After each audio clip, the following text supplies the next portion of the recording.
Hola a todos, ¿qué tal? ¿Cómo estáis? Pues vamos ya con nuestra entrevista de la semana dentro de nuestro podcast Finet Talks. Ya sabéis que Finet Talks se lo podéis seguir en cualquier plataforma de podcast. Cada semana tenemos una entrevista pues con una persona relevante para ayudarnos a entender los mercados y la situación financiera. Y me alegra mucho tener hoy aquí a Pablo Gil, que es estratega jefe de XTB. ¿Qué tal, Pablo? ¿Cómo estás? ¿Qué tal? Pues encantado de estar aquí con vosotros. Te seguimos mucho, así que te queríamos tener aquí y muy agradecidos de que hayas aceptado nuestra invitación. Porque, bueno, lo primero, para quien no te siga, te puede seguir porque eres ahora mismo, lo hablamos antes de entrar, súper seguido en redes. Te lleva casi más trabajo que tu trabajo que ya tenías, ¿no? Sí, bueno, darte a conocer y comentar en distintos formatos. Cuando la gente ve un vídeo de un minuto se cree que se tarda un minuto en hacerlo y nada más lejos de la realidad, ¿no? Desde luego, lleva mucho trabajo, así que, bueno, enhorabuena por ese buen trabajo. Pablo, lo primero, ¿cómo estás viendo? Vamos a la bolsa primero. Vamos a hacer una foto un poco general de lo que estás viendo en los mercados, que comentas como yo en los distintos vídeos. Vamos a intentar hacer aquí un resumen con tu visión, digamos así. ¿Cómo estás viendo lo que está pasando en la renta variable en las últimas semanas? Porque fíjate que si nos ponemos hace 3 semanas con la crisis financiera, con Silicon Valley Bank, parecía que íbamos a tener un periodo de nuevo bajista. Pero pues lo que hemos tenido en las últimas semanas precisamente ha sido casi todo lo contrario, ha sido una recuperación. ¿Por qué sucede esto cuando parece que la recesión está cada vez más cerca? Bueno, yo creo que tenemos una mentalidad los inversores que se instauró en 2009 y que ha sido reforzada en cada momento de crisis a lo largo de los últimos 15 años, ¿no? Y es esa capacidad de intervención por parte de bancos centrales y gobiernos a unos niveles cada vez más fuertes, ¿no? Tal vez el COVID fue con el cuello limitado, ¿no? Un poco lo de me lo compro todo, no te preocupes, sostengo al consumidor, sostengo a las empresas, sostengo a los sectores, creo consumo donde no debería haberlo porque estábamos en la peor recesión que se había vivido en un siglo, ¿no? Y a partir de ahí hemos seguido y llega la crisis bancaria y garantizo los depósitos no ya hasta 250.000, todos los depósitos de los bancos sin problemas. Y cuando en un momento dado a Janet Yellen, secretaria del Tesoro, la entrevistan y ella dice, hombre, no vamos a garantizar todos los depósitos de todos los bancos, el mercado directamente cae y en cuestión de una hora y media sale diciendo, no me habéis entendido bien. Si hubiese bancos en problemas, claro que soportaríamos esa carga, es decir, es otro bailout, otro salvamento a la banca, ¿no? Y dices, bueno, ¿cuánto tiempo puedes salvar de todo a todos? Porque es un poco la mentalidad que ha llevado a lo que tenemos hoy, ¿no? Y es a perderle el respeto al riesgo a la baja porque das por hecho que te lo van a arreglar por muy grave que sea, ¿no? Y entonces eso lo que haces es estirar el momento o el positivismo en el mercado en detrimento de que el día que salga mal el rescate, probablemente lo que vamos a vivir sea una auténtica hecatombe, ¿no?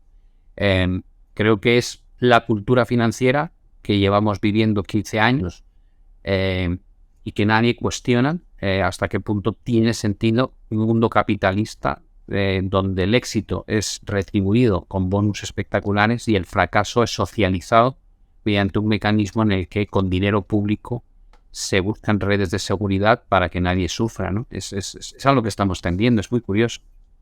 Sí, en realidad lo que hemos visto es un cambio de las reglas, ¿no? Siempre uno que ha ido a pedir dinero, pues como ahora sucede, tiene unos tipos de interés, tiene que pagar por obtener ese dinero, no se lo regalen. Lo que hemos tenido en los últimos años es que no, que la gente, tú ibas y te daban dinero, o sea, incluso te pagaban por el dinero. Yo no sé, ya sé que es complicado hacerlo brevemente, pero incluso si nos podrías recordar un poco la regla de cómo se crea el dinero, no sé si nos lo puedes resumir así rápidamente. Sí, bueno, hay dos partes. Una que yo creo que es la más conocida, que es lo que los bancos centrales deciden hacer desde el punto de vista de la creación, emisión de nuevos billetes y monedas, que bueno, de alguna forma eso todo el mundo entiende, ¿no? Que son ellos los que deciden cuánto dinero tiene que haber en circulación y cuál es el precio de ese dinero. Pero luego hay un mecanismo que es más desconocido, que es el efecto multiplicador que se genera a través del sector bancario, ¿no? Y para entender eso, pues hay que más o menos vislumbrar lo que es el coeficiente de caja, que es esa cantidad que obliga las reglas del juego a que cada banco mantenga el dinero que entra por la puerta, ¿no? Es decir, si yo soy un cliente que trae 1.000 euros, de esos 1.000 euros, la pregunta es, ¿qué puede hacer el banco con ellos? Y dices, bueno, el banco se tiene que quedar con una cantidad irrisoria. O sea, vamos a suponer que es, por simplificar, un 2%. Y dices, vale, entonces, una vez retira ese 2% de los 1.000 euros, ¿qué puedo hacer con el resto? Digo, con los 980 restantes lo que hace es que los presta. ¿Por qué? Digo, pues, para empezar, porque en la situación actual a mí no me retribuyen cuando yo dejo 1.000 euros en la cuenta, y ellos cuando los prestan, están prestándolos a un 5, un 6, un 7%, con lo cual tienen una ventana que se llama margen de intermediación, que es un beneficio entre cuánto les cuesta recibir el dinero y a cuánto lo ceden después a un tercero, ¿no? Y dices, bueno, por eso están ganando tantísimo dinero en este momento. Y dices, ¿podría un banco central determinar que el coeficiente de caja no sea de un 2 o de un 1 o de un 0%, como es en Estados Unidos, sino que sea de un 5? Digo, sí, claro, en China es de un 17%, claro que sí. Cuanto más alto pongas el coeficiente de caja, menos permites que el banco utilice tu dinero para prestárselo a un tercero. ¿Qué ocurre? Que hay un efecto bola de nieve. Si los 980 euros que salen del banco donde yo he metido mis 1.000 euros van a parar a otro banco, como suele ocurrir, ese otro banco retiene un 2% y vuelve a prestar el resto. Y cuando te quieres dar cuenta, los 1.000 euros originales que yo meto en el banco se han convertido en una cantidad ingente de dinero en concepto de... no es dinero real, no existe como tal, pero contablemente o a nivel digital, si quieres verlo así, se ha creado una masa monetaria gigantesca, ¿no?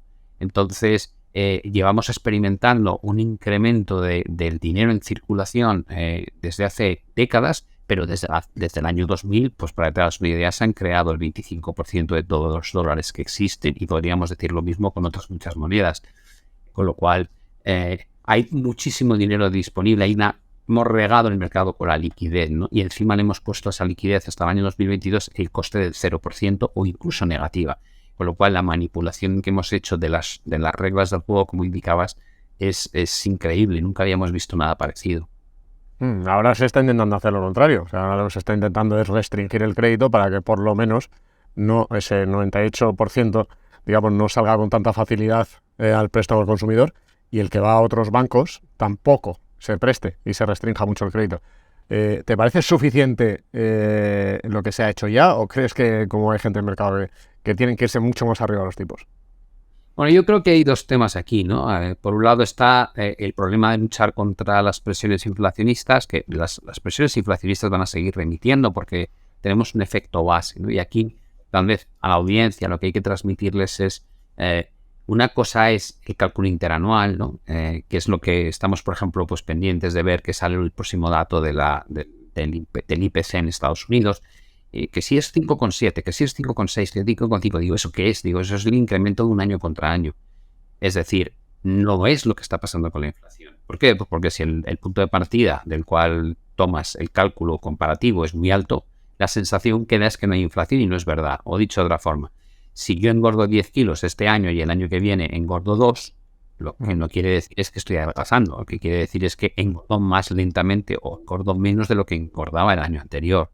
Pero claro, Paco, de hecho, ahí, perdona, si lo vemos a 2 años, prácticamente, yo me fijé en este dato recientemente, prácticamente no hay diferencia de mes a mes. O sea, si cogiéramos la medida del IPC en vez de un año a 2, más o menos está subiendo todos los meses. Cada 2 años está subiendo cada mes lo mismo, digamos así. Claro, al final la forma de entenderlo, que nunca se muestra así porque es muy duro, ¿no? Es una realidad muy dura de tragarse, es no mires la variación interanual, mira el índice de inflación, ¿no? Tú lo puedes indexar en un momento dado a 100 y a partir de ahí calculas cuánto ha subido. Pues bueno, te digo que desde el año 2015 más o menos casi estamos ya en un 20%. ¿Qué quiere eso decir?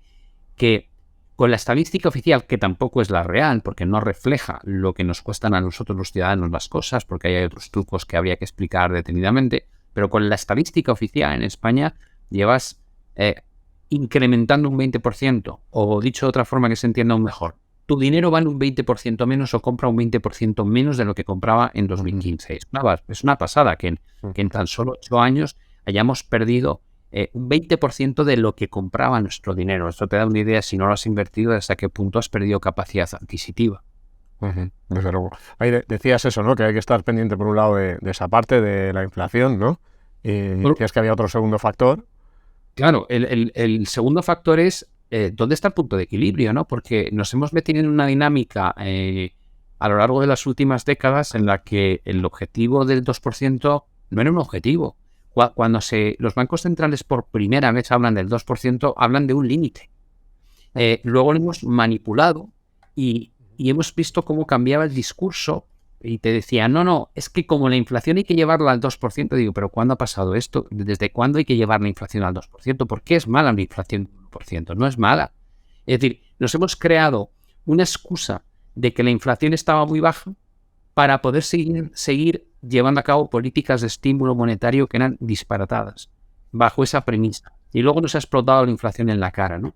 Y después de eso te dicen, no, la inflación no importa que esté por encima del 2, lo que importa es que la métrica a largo plazo, digo, vale, acabas de volver a cambiar las reglas. Antes no podíamos pasar del 2 y como en 2021 la inflación se fue más de 3 veces el objetivo original, defendías que era transitorio y que lo importante era a largo plazo. O sea, estás modificando completamente tu pauta de actuación para no llevar a cabo políticas restrictivas. Ahora, la pregunta que yo me hago es, ¿pero qué sentido tiene que los tipos valgan 0%? ¿Desde cuándo el dinero debe ser gratis? Entonces, el segundo punto es compatible, ¿no?, con tipos de interés del 2-3% estructurales. Esa es la pregunta que yo hago. Y la respuesta ha empezado a llegar este año. Y no, es muy difícil, porque tan pronto hemos empezado a normalizar el nivel de tipo de interés, hemos creado crisis en bancos que no habían cubierto correctamente el riesgo de tipo de interés, bancos que habían asumido demasiado riesgo en determinadas carteras de renta fija. No estamos preparados. Con lo cual tienes en la parte ética de dónde está el punto de equilibrio real y luego en la parte de que tienes la obligación de cumplir con tu único mandato. Es que el BCE solo tiene un mandato que la inflación esté al 2% y fíjate el fallo estrepitoso que está cometiendo, ¿no? Entonces tienen que tocar estos dos temas y lidiar entre... están en la hoja de la navaja, ¿no? ¿Qué es más importante, la estabilidad financiera o bancaria o la lucha contra la inflación, ¿no? Y ese es el gran debate que hay ahora mismo en los mercados. Bueno, hay cada vez más gente apostando porque el objetivo de inflación pasa a ser del 3% o cercano al 3%. Sí, es una forma de volver a cambiar las reglas del juego. Decir, bueno, como he errado, si lo piensas bien, dices, si un banco central lleva décadas con la obligación de tener la inflación al 2, dices, pues eso hemos pasado 2 décadas con la inflación que no llegaba al 2. Con lo cual llevas 20 años fallando por el lado izquierdo. Y ahora vas a fallar por el lado derecho. Entonces la gran pregunta que uno se hace es, oye, ¿realmente un banco central tiene la capacidad de controlar el nivel de inflación? Porque está haciendo un montón de cosas para intentar controlarlo y no es capaz. Dice, pero cada vez que intenta de llevar la inflación a un nivel concreto, se pasa 4 pueblos inyectando liquidez a tipos cero o luego subiendo las tasas de interés y drenando esa liquidez de forma rápida. Y sería mejor que lo dejes tranquilo, que no controles esto, ya que no lo puedes controlar. Y entonces ya no tienes que tener un objetivo de un 3, ni de un 2, ni de un 1, ni de un 4. Digo, solo lo que sería justo es, si vas a dejar que la inflación esté en 3 sin moverte, ten la ética de decirle a la gente lo que supone un 3% anual durante 10 años, para que sepan que van a perder un 30 y tantos % de su capacidad adquisitiva si no invierten. Es decir, que el dinero fiat tú mismo estás haciendo que valga cada vez menos y que buscas alternativas, ¿no?, a ese dinero. Pablo, me decías antes, me parece, en respuesta a la primera pregunta, que el riesgo es que un día salga mal un rescate, creo que decías, y que las consecuencias serían desastrosas. ¿Por qué puede salir mal un rescate? Porque de momento el mercado sí que parece que sigue confiando en la palabra de los bancos centrales de que rescatará y no habrá problemas. Bueno, digamos que el mundo que hemos creado tiene unos pilares, mucha grieta, ¿no? Tenemos más de 300 trillones de dólares de deuda en el mundo. Estamos con una deuda sobre el PIB a nivel global de más de un 350%. Es máximo histórico, por supuesto. Y todo ello financiado con década y media o 2 décadas de tipos al 0%, ¿no? ¿Qué va a pasar ahora si de repente tienes que empezar a trabajar con la hipótesis de que los tipos se mantengan 2-3 puntos porcentuales por encima del 0, ¿no? ¿Es viable un sistema así? Porque afecta a todos los países, no solamente a Estados Unidos o a España, ¿no? Esa es una de las cosas. La segunda, evidentemente, es cuando tú tienes durante tantísimo tiempo un nivel de tipo de interés tan bajo, y un control tan exhaustivo de la prima de riesgo por parte de un banco central, lo que invitas es a cometer excesos, como es normal. Vamos, si yo tengo la sensación de que tengo una red de seguridad, ¿para qué me voy a preocupar yo de los excesos? Al revés, apalanco, me endeudo, y entonces tenemos un sistema donde los liabilities que llamamos, las obligaciones de pago futuras, son extraordinariamente altas y muy difíciles de cumplir. Y hablamos de planes de pensiones, hablamos de fondos de inversión, hablamos de planes de jubilación en determinados segmentos de la población. Y dices, vale, hemos tenido alguna especie de prueba de lo que es esto. Digo, claro, a finales del año pasado en Reino Unido, ¿no? Cuando estaba subiendo tipos el Banco de Inglaterra y llegó Liz Truss y se le ocurre decir que va a hacer una política fiscal expansiva cuando la inflación estaba a doble dígito, ¿no? Y de repente el mercado te pone en tu sitio, se hunde la renta fija en Reino Unido, se dispara la rentabilidad de esa renta fija y de repente descubres que la industria de los planes de pensiones no tienen un problema de colateral, que tienen que generar colateral para que no haya margin calls, que no haya, digamos, cierre de posiciones forzosas, y de repente colapsa la industria de los planes de pensiones. Y hasta qué punto es arriesgado que el propio Banco de Inglaterra, además del tirón de orejas al gobierno, dice, bueno, no, paso de subir tipos y reducir el balance a hacer QE ilimitado durante unas semanas para arreglar este problema y darles tiempo a que lo solucionen. Y dices, bueno, pues ya has tenido una primera toma de contacto de lo que es esto. Y en Estados Unidos has tenido otra. Has tenido que garantizar todos los depósitos de los bancos que están en dificultades para evitar que todas las empresas tipo startups que tenían su dinero metido en los bancos no se encuentren en una situación en la que pierden sus ahorros, su dinero y no pueden pagar las nóminas y tienen que cerrar sus negocios, y que la gente se vaya espantada de estos bancos y provoque un problema de insolvencia. Teniendo en cuenta que tenemos un sistema monetario o financiero, en este caso bancario, que descansa en la confianza porque no hay un respaldo físico de dinero sobre lo que vemos en nuestros apuntes contables, no puedes perder esa confianza. Con lo cual, si la llegases a perder, en efecto cascada, puede ser pues muy difícil de contener, ¿no? Y de ahí que incluso 11 bancos en Estados Unidos estén aportando dinero al First Republic simplemente con la intención de que no sea el cuarto banco que quiebra, aunque está con una caída en bolsa del 90% y una situación realmente complicada. Por tanto, dices, ¿puede ocurrir? Digo, no, claro que puede ocurrir, por supuesto. El high yield, la deuda o el crédito de mala calidad no cotiza con la prima que debería cotizar respecto a los bonos de máxima calidad. Y ahí puedes tener otro problema de crédito como el que se vivió en 2008. O la exposición de la banca regional al mercado inmobiliario comercial en Estados Unidos cuando está pinchándose la burbuja. Es decir, hay muchísimos focos potenciales que podrían incluso homogenizarse y hacer que estallen de forma sincronizada y que podría provocar un problema que no sean capaces de contener ni bancos centrales ni gobiernos. Ese es parte del problema que tenemos ahí detrás de la oreja, ¿no? Del que nos está molestando continuamente. Bueno, ahí está, de fondo de todas formas está Paul Krugman, que dijo que si hacía falta que se sacaba la moneda de platino y ya está, y que con eso se resolvía, se generaba todo el dinero del mundo. Claro, el tema ahí es que entonces se decía esto cuando no había inflación y ahora ya hay una inflación al 10% que hace esto muy complicado, ¿no? De esos discursos. Eso pensaron los romanos cuando empezaron a quitar gramos de plata a las monedas, a los denarios, ¿no? Y crearon una inflación y al final fue uno de los declives, uno de los principales motivos del declive de uno de los imperios más importantes de la historia. O sea que hay que jugar con cuidadito con esos conceptos. Pablo, entonces con este contexto que nos dibujas, como nuestra audiencia es inversora, ¿qué le dirías? O sea, ¿cuál es su planteamiento ahora como estratega jefe de XTB para los inversores? Bueno, a ver, la situación o el modelo económico yo creo que está dañadísimo desde hace 15 años. Entonces hay que diferenciar entre...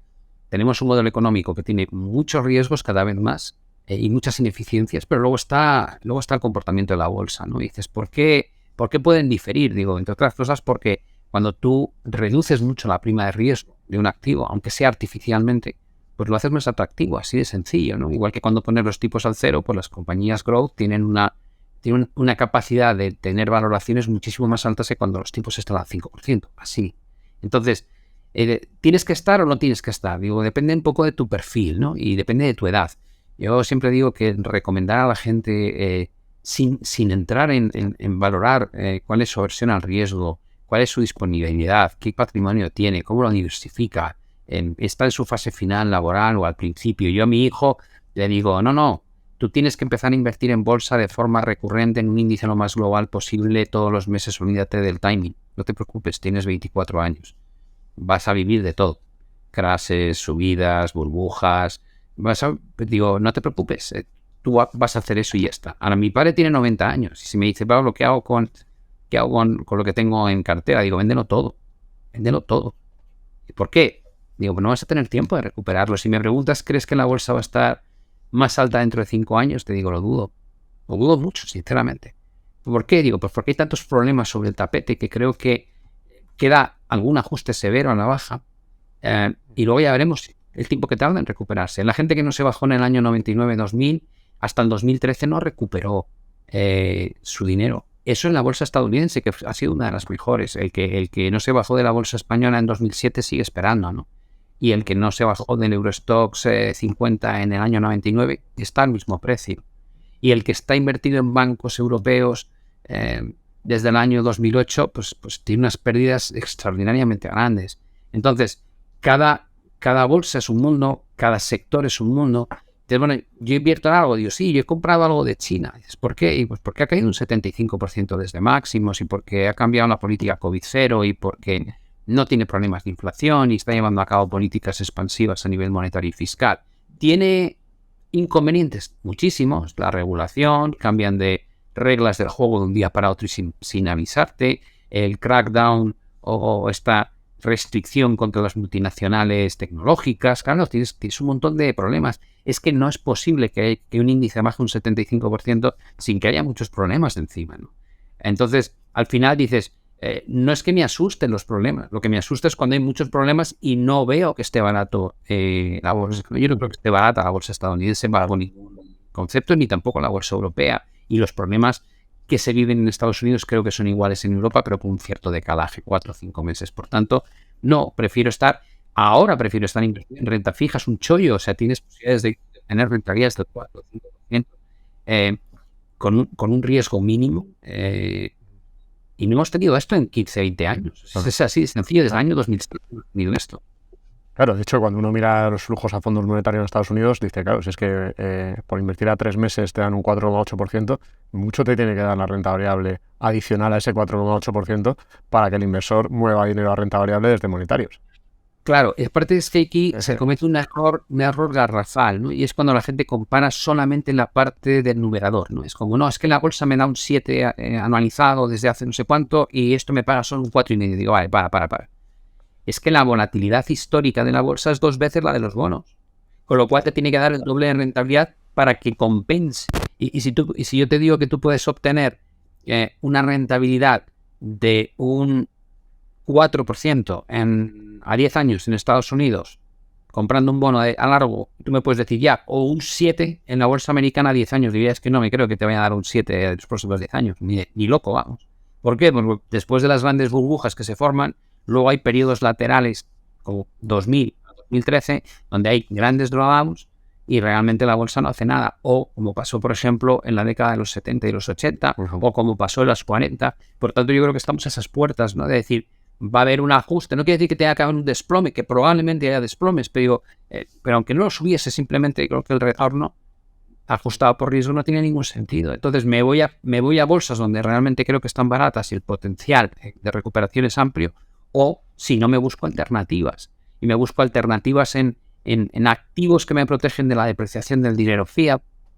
Yo compré en 2020 inmobiliario, he financiado tipo fijo, compré oro, tengo algo de criptos. Y entonces, bueno, buscas esa alternativa y luego para lo que es la rentabilidad, digamos, que quiero percibir de una forma recurrente, pues ahora hay unas oportunidades muy buenas en renta fija, ¿no? Y si cae el mercado un 40 o 50% en los próximos años, pues probablemente compraré también bolsa, ¿no? Porque con esas caídas la valoración ya está muy ajustada y la posibilidad de ganarle dinero a largo plazo es muy alta. Pero de esa forma me lo planteo. No pretendo acertar el mínimo ni acertar el máximo, simplemente dormir tranquilo y que tenga sentido lo que hago, ¿no? Desde el punto de vista de cómo hago con mi patrimonio.